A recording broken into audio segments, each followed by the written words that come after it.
What's the meaning of balsa?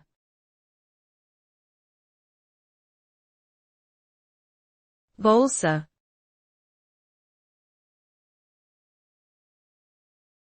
Balsa.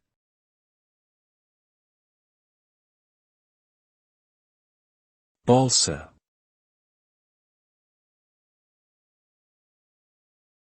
Balsa.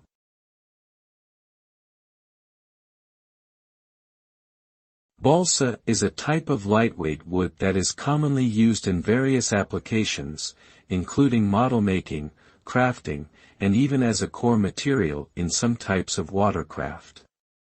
Balsa wood is highly valued for its strength-to-weight ratio, which gives it exceptional buoyancy and flexibility. The name balsa comes from the Spanish word balso, which means raft, and this reflects the wood's popularity as a material for building rafts among South American indigenous peoples.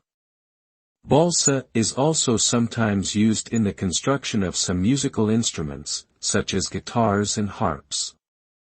Overall, balsa is an incredibly versatile and valuable material with a wide range of uses across various industries.